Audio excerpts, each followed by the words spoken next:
ಇನ್ 60 seconds ಅಲ್ಲಿ ನಾವು ನೋಡ್ತಿದೀವಿ ಸಮುದ್ರಗುಪ್ತರ ಬಗ್ಗೆ. Samudragupta is called as Napoleon of India ಅಂತ ಕರಿತೀವಿ because of so many reason. ಅವರ ಒಂದು ಪವರ್ಫುಲ್ ರೂಲ್ ಆಗಿರ್ಬೋದು, ಪೊಯೆಟ್ರಿಗೆ ಇಂಪಾರ್ಟೆನ್ಸ್ ಕೊಟ್ಟಾಗಿರ್ಬೋದು, ಒಂದು ವಿಷನರಿ ಥಿಂಕಿಂಗ್ ಆಗಿರ್ಬೋದು, ಇವೆಲ್ಲವೂ ಕೂಡ reason. He fought like a lion and wrote poetry like sage ಅಂತ ಕರಿತೀವಿ.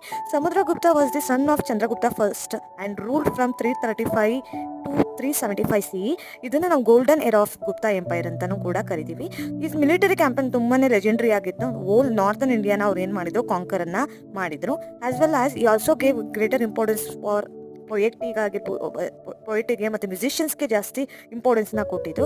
ಅವ್ರು ಖುದ್ದು ವೀಣೆಯನ್ನ ನುಡಿಸ್ತಾ ಇರ್ತಾರೆ. ಹಂಗಾಗಿ ಇದನ್ನ ನಾವು ಒಂದು ಕಾಯಿನ್ ಅಲ್ಲೂ ಕೂಡ ಮೆನ್ಷನ್ ಮಾಡಿರೋದನ್ನ ನಾವಿಲ್ಲಿ ನೋಡ್ಬೋದು. ಗ್ರೇಟೆಸ್ಟ್ ಅಚೀವ್ಮೆಂಟ್ ಅಂತ ಇವರ ಒಂದು ಅಚೀವ್ಮೆಂಟ್ ನ ಅಲಹಾಬಾದ್ ಪಿಲ್ಲರ್ ಇನ್ಸ್ಕ್ರಿಪ್ಷನ್ ಅಲ್ಲಿ ಅರಿಸೇನ ಪೊಯೆಟ್ ಎಕ್ಸ್ಪ್ಲೈನ್ ಅನ್ನ ಮಾಡಿರೋದನ್ನ ನಾವಿಲ್ಲಿ ನೋಡ್ಬೋದು. ಆಸ್ ವೆಲ್ ಆಸ್ ಅವರ ಒಂದು ಪೀಸ್ ಟ್ರೇಡ್ ಕಲ್ಚರ್ಗೆ ಗ್ರೇಟರ್ ಇಂಪಾರ್ಟೆನ್ಸ್ ನ ಕೊಟ್ಟಿರೋದು, specially classical Hindu art literature ಸೈನ್ಸ್ಗೆ ಇಂಪಾರ್ಟೆನ್ಸ್ ಕೊಟ್ಟಿರೋದನ್ನ ನಾವಿಲ್ಲಿ